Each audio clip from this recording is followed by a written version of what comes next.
को 9 फिज़िक्स की क्लास में मैं आपको खुशामदीद कहता हूँ। आज 9 फिज़िक्स का मॉडल पेपर डिस्कस करेंगे जो कि एग्ज़ामिनेशन पॉइंट ऑफ व्यू से बहुत ज़्यादा इम्पॉर्टेंट है। तो 75 मार्क्स का आपका टोटल पेपर है जिसमें 60 मार्क्स की थ्योरी है और इसमें 40% आपके MCQs होंगे और ये 24 MCQs होंगे और हर MCQs 1 नंबर का होगा आपके पास।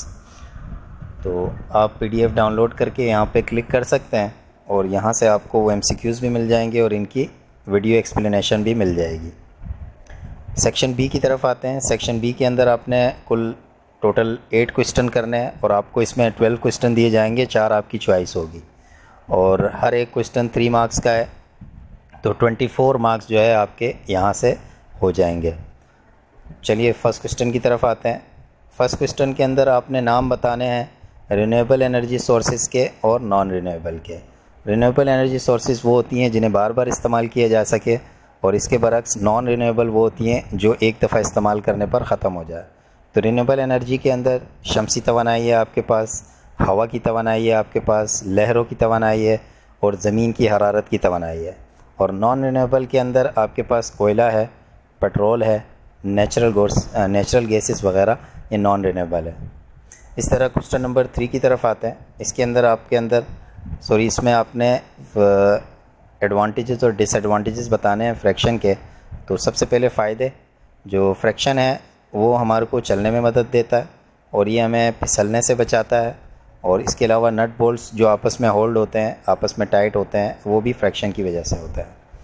और इसकी जो खामियां हैं फ्रैक्शन की, उसमें एक large amount of energy wasted हो जाती है मशीन में हीट की सूरत में और फ्रैक्शन की वजह से टूट फूट होती है पार्ट्स के अंदर, जिससे सर्विस कॉस्ट बढ़ती है और स्पीड भी कम हो जाती है चीज़ों की। नेक्स्ट क्वेश्चन के अंदर आपके पास इक्विलिब्रियम क्या है और इसकी 2 कंडीशंस बताएं। तो अगर किसी बॉडी के अंदर किसी भी तरह का एक्सीलरेशन नहीं है, चाहे वो लीनियर हो चाहे एंगुलर हो, तो वो इक्विलिब्रियम में होगी। तो 2 कंडीशंस हैं इक्विलिब्रियम की। फर्स्ट कंडीशन ये कहती है कि किसी बॉडी पे लगने वाली तमाम फोर्सेस का सम 0 के बराबर होना चाहिए। F1, F2, F3 ये तमाम फोर्सेस हैं, इनका सम जो है वो 0 के बराबर होना चाहिए।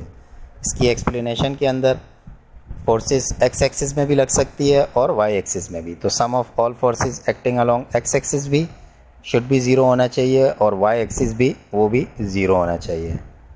इसी तरह सेकंड कंडीशन की तरफ आते हैं और सेकंड कंडीशन कहती है कि सम ऑफ ऑल टॉर्क और all clockwise torque and anti clockwise torque acting on a body is 0।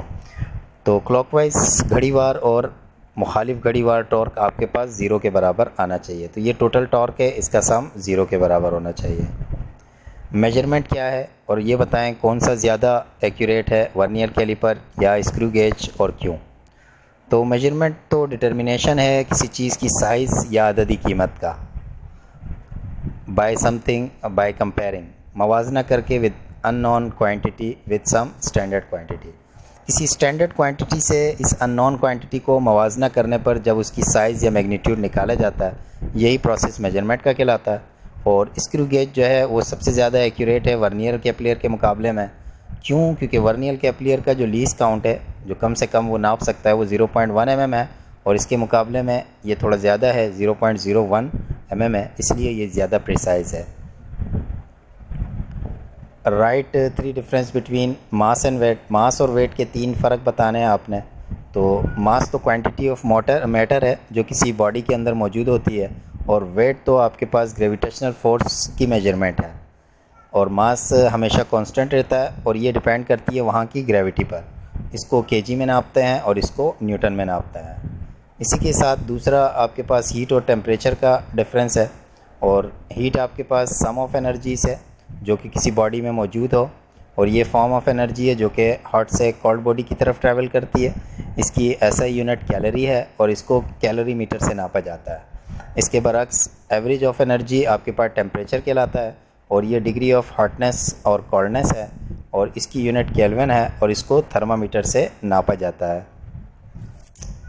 Question number 7, Hooke's law, और इसकी ये डेरिवेशन भी ड्राइव करनी है। हुक्स लॉ ये कहता है कि लचक की हद में रहते हुए जो आपके पास डिस्प्लेसमेंट प्रोड्यूस होता है वो डायरेक्टली प्रोपोर्शनल होता है फोर्स के।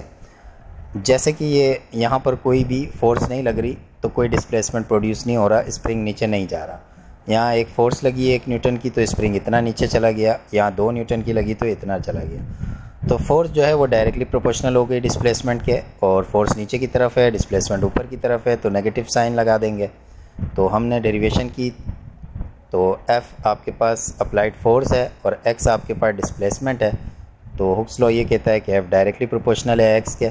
बस यहाँ पर एक मिस्टेक है कि ये X के साथ माइनस लगा दीजिएगा, आपकी मेहरबानी होगी। यहाँ F के साथ माइनस लगा दीजिएगा, तो F इक्वल टू माइनस के एक्स। तो हेयर के इज़ स्प्रिंग कांस्टेंट। अब न्यूमेरिकल आपके पास स्टार्ट है। न्यूमेरिकल में याद रखिएगा कि ऐसा ही सिस्टम है या सिंपली MKS सिस्टम, कि आपके पास जो मास है वो केजी के अंदर होना चाहिए, लेंथ आपके पास मीटर के अंदर होनी चाहिए और टाइम आपके पास सेकंड के अंदर होना चाहिए। तो MKS सिस्टम यूज़ करेंगे हम। इसके अंदर आपसे पहले सवाल के अंदर what is the mass of a solid iron racking ball, एक लोहे की बॉल का मास बताना है, जबकि उसकी रेडियस आपको 18 सेंटीमीटर दिया है और इसकी डेंसिटी 7.8 ग्राम पर सेंटीमीटर क्यूब दी है। तो ऐसा ही सिस्टम के लिए ग्राम से किलोग्राम में चेंज करना पड़ेगा, इसको भी सेंटीमीटर से मीटर में चेंज करना पड़ेगा। तो डेंसिटी आपको 7.8 ग्राम पर सेंटीमीटर क्यूब दी है, 1000 से मल्टीप्लाई करें तो ये किलोग्राम पर मीटर क्यूब में आ जाएगी। इसी तरह रेडियस आपको 18 सेंटीमीटर दिया है और इसको 100 से डिवाइड कर लें या 10 की पावर -2 से मल्टीप्लाई करें तो 0.18 आपके पास आंसर आएगा। और जैसा कि हम जानते हैं कि वॉल्यूम ऑफ स्फीयर का एक कांस्टेंट फिक्स फार्मूला है जो कि होता है 4.3 पाई आर क्यूब। तो इसमें डाल के वॉल्यूम निकालें। 4/3 हमारे पास डिवाइड करेंगे तो 1.33 आएगा। पाई की वैल्यू 3.143 ये डाल दीजिए, और रेडियस अभी आपने ऊपर निकाला 0.18 और इसका क्यूब निकाले तो आपके पास वॉल्यूम ये आएगा। मास हमें फाइंड आउट करना है। सॉल्यूशन के अंदर डेंसिटी का formula rho equal to mv होता है, तो डेंसिटी ये आपके पास आ गई, मास तो आपने मालूम करना है, और वेलोसिटी ये वॉल्यूम 0.024 आ गया। तो ये डिवाइड से इधर मल्टीप्लाई में आ जाएगा, दोनों को मल्टीप्लाई करें तो ये अप्रॉक्सीमेटली 187.2 किलोग्राम आपके पास मास आ जाएगा। इसी तरह आपके पास सेकंड क्वेश्चन है जो कि बॉयल्स लॉ से रिलेटेड है। आई थिंक एक सिलेंडर है जिसके अंदर 60 सेंटीमीटर क्यूब एयर है, मतलब ये वॉल्यूम आपको V1 दे दिया गया और इस वक्त इसका प्रेशर P1 140 है। अब बताएं इसका वॉल्यूम क्या होगा जब प्रेशर 420 कर दिया जाए। यानी V1 आपको ये दे दिया, P1 ये दे दिया, P2 ये दे दिया और वॉल्यूम V2 पूछा गया। तो बॉयल्स लॉ का रिलेशन आपके पास V1 P1 equal to V2 P2 होता है।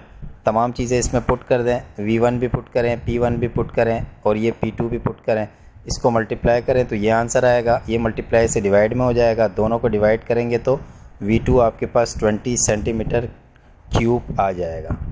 इसी तरह क्वेश्चन नंबर 10 है आपके पास।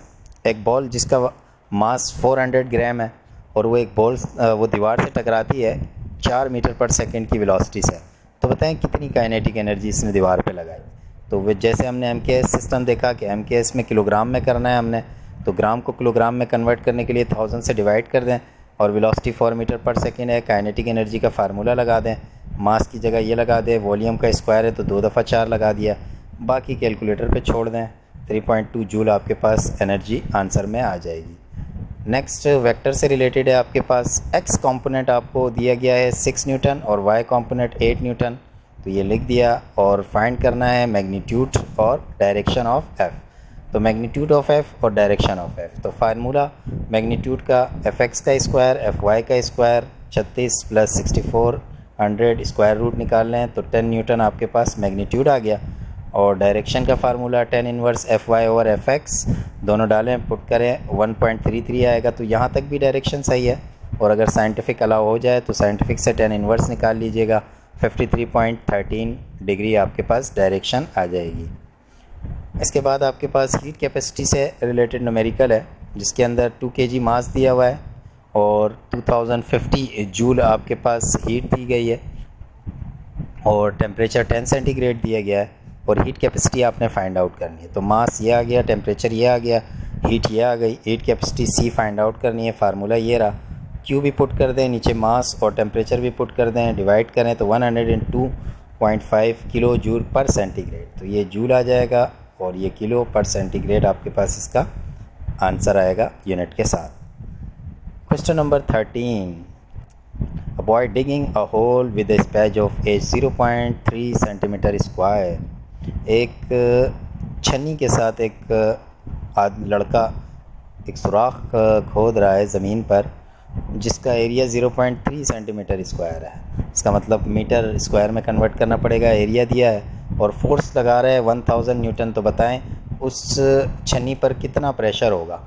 तो एरिया 0.3 है और सेंटीमीटर स्क्वायर में है, तो सेंटीमीटर को मीटर में कन्वर्ट करने के लिए 100 से डिवाइड करते तो स्क्वायर है तो 2 दफ़ा 100 ले लेंगे तो ये आपके पास मीटर स्क्वायर में कन्वर्ट हो जाएगा। इसी तरह फोर्स तो न्यूटन में है, SI यूनिट में। प्रेशर फाइंड आउट करना है और प्रेशर का फार्मूला हमारे पास P = F/A होता है। तो F 1000 आ गया। A जो निकाला है आपने यही इधर पुट कर दें, डिवाइड करें तो एक बड़ी सी क्वांटिटी आ रही है। तो अगर इसको साइंटिफिक नोटेशन में कन्वर्ट करेंगे तो पॉइंट को one digit one whole number one natural number तक ले जाएं यहाँ तक। तो जितने नंबर यहाँ जाएंगे इस साइड जाते हुए 10 की पावर प्लस के अंदर होती है, तो 7 नंबर इधर जा रहे हैं तो 10 की पावर 7 आ जाएगी। तो 3.3 10⁻⁷ और इसकी यूनिट न्यूटन, इसकी F की हो गई और एरिया की मीटर स्क्वायर हो गई तो न्यूटन पर metre square. Now let's comes to this long questions. और जो लॉन्ग या डिस्क्रिप्टिव क्वेश्चंस हैं वो आपके पास 3 हैं और 3 में से 2 करने होंगे और 12 मार्क्स हैं। इसका मतलब है एक क्वेश्चन के 6 नंबर होंगे आपके पास। तो पहला क्वेश्चन में बोलता है जी को बयान करें और ये वाली इक्वेशन भी ड्राइव कर दें। तो जी क्या है? ये एक्सेलरेशन ड्यू टू ग्रेविटी है और इसकी वैल्यू 9.8 होती है। सेकेंड इक्वेशन ऑफ मोशन ले लें। Consider body moving with initial velocity vi और आफ्टर टाइम t इस वेलोसिटी बिकम vf। एक बॉडी vi से हरकत करती है, कुछ देर के बाद उसकी वेलोसिटी vf हो जाती है। तो डिस्टेंस जो कवर करेगी वो s = v × t होता है डिस्टेंस का फार्मूला, और v एवरेज वेलोसिटी है और एवरेज वेलोसिटी का फार्मूला vi + vf/2 होता है। तो इसकी जगह ये पुट कर दें और vf first equation of motion में आपने निकाला होगा जो कि vi + at के बराबर होता है। तो vf की जगह vi + at आपके पास आ गया। 2 दफ़ा vi है प्लस कर दें 2vi हो जाएगा प्लस at/2 हो गया। अब इस t को इसके साथ भी मल्टीप्लाई करें, इसके साथ भी मल्टीप्लाई करें और 2 को इसके साथ भी लिख दें, इसके साथ भी लिख दें तो ये फॉर्म आ जाएगी। 2 से 2 को कैंसिल आउट कर दें तो s = vit + 1/2 at² होगा। अगर कोई बॉडी नीचे से ऊपर जा रही है तो a g के बराबर लिया जाता है और s को h के बराबर। तो a की जगह g और s की जगह h पुट करेंगे तो आपके पास ये रिक्वायर्ड इक्वेशन ड्राइव हो जाएगी। अगले सवाल की तरफ आते हैं। अगले सवाल में कहता है कि लॉ ऑफ यूनिवर्सल ग्रेविटेशन का स्टेटमेंट बता दो और मास ऑफ अर्थ भी निकाल लो। तो न्यूटन्स लॉ ऑफ ग्रेविटेशन ये कहता है कि हर बॉडी इस कायनात में दूसरी बॉडी को अट्रैक्ट करती है। जो जिस फोर्स से वो अट्रैक्ट करती है वो डायरेक्टली प्रोपोर्शनल होती है उनके मासेस के और इन्वर्सली प्रोपोर्शनल होती है square of the distance between their centres के, इनके दरमियान के फासले के स्क्वायर के। आ जाएँ डेरिवेशन पर। फ़र्ज़ करें एक बॉडी ये मास m की है, ये ज़मीन पर रखी हुई है सरफेस ऑफ अर्थ पे। तो m मास की ये बॉडी है और m मास ऑफ अर्थ है, r रेडियस ऑफ अर्थ है। तो ये चारों चीज़ें यहाँ बताएं और g यूनिवर्सल ग्रेविटेशन है इन दोनों बॉडी के दरमियान। तो according to Newton's law of gravitation जो इसकी फ़ोर्स का फार्मूला है वो बराबर है F = gm1m2/r²। तो m1 हमने वो देखा ऊपर जो छोटी बॉडी पड़ी हुई थी वो है, m2 me है और r रेडियस ऑफ अर्थ है। ये इसमें डालेंगे और ये जो फोर्स है, ये जो मास उस ज़मीन पे पड़ा हुआ है तो उसका वेट जो ज़मीन के ऊपर फोर्स लगा रही है ये वो है। तो हम जानते हैं F बराबर अगर W के तो W का फार्मूला है W = mg। तो इस F की जगह mg लिखते हैं, g एज इट इज़ आ गया, स्मॉल m इसकी जगह m आ गया, इसकी जगह मास ऑफ अर्थ इधर r।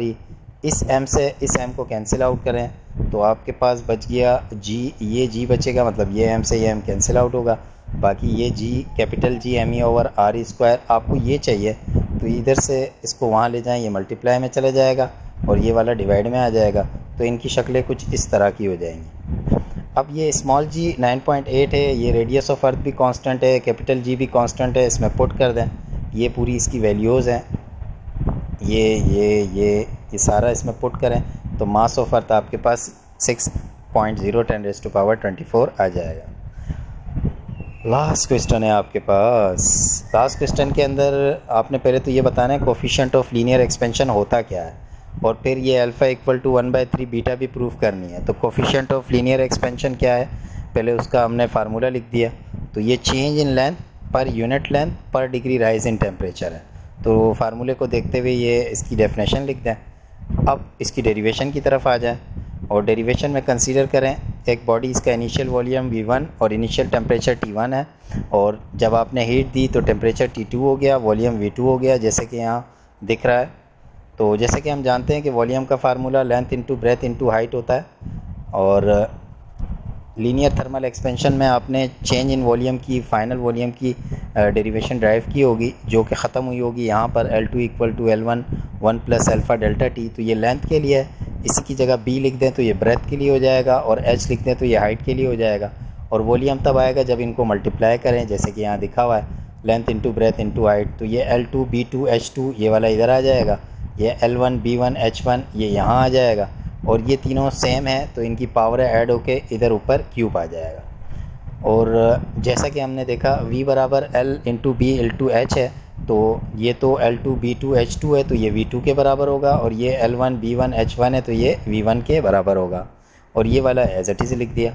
अब यहाँ और करें तो A plus B whole cube का फार्मूला आ रहा है, तो A क्यूब यानी 1 का क्यूब तो 1 ही रहेगा, फिर 3A स्क्वायर B, A इसमें 1 है तो स्क्वायर लगेगा ही नहीं, तो 3 अल्फ़ा डेल्टा T हो गया, 3AB स्क्वायर तो इस पे भी स्क्वायर, इस पे भी स्क्वायर, और B क्यूब ये वाली टर्म है तो ये आ जाएगी। तो ये सिंप्लीफिकेशन देखिएगा आप। अब यहाँ ये जो हाइयर पावर है अल्फ़ा की, इसको निगलेक्ट कर दें, तो ये निगलेक्ट करने पर आपके पास सिर्फ ये इतनी सी जगह बचेगी, उसको यहाँ लिख दें, और लिखने के बाद आप देखेंगे तो ये V1 से इससे भी मल्टीप्लाई हो रहा है और इससे भी, दोनों से मल्टीप्लाई कर दें, ये V1 यहाँ से इधर लेकर आए माइनस में हो जाएगा, और ये V2 minus V1 change in volume delta V के बराबर होता है, और इस साइड पर V1 डेल्टा T को उठाकर इसके नीचे डिवाइड में ले आए, और delta V upon V1 delta T ये बीटा के बराबर होता है। इसकी डेरिवेशन देख लीजिएगा, ये वॉल्यूम थर्मल एक्सपेंशन में इसकी डेरिवेशन करवाई हुई है, और वो बीटा के बराबर होता है। तो बीटा बराबर आ गया 3 अल्फ़ा के, लेकिन इसकी शक्ल थोड़ी और सेट करनी है, तो ये 3 को इधर मल्टीप्लाई से इधर डिवाइड में लिया, तो अल्फ़ा आपके पास बराबर आ गया 1/3 बीटा के। अब ये शो क्या कर रहा है, अगर हम यहाँ देखें तो coefficient of volume thermal expansion is equal to 3 times of coefficient of linear thermal expansion, या यहाँ ये शो कर रहा है कि coefficient of linear thermal expansion is 1/3 of coefficient of volume thermal expansion. So उम्मीद है कि आपको ये सब समझ में आ गया होगा। अस्सलामु अलैकुम।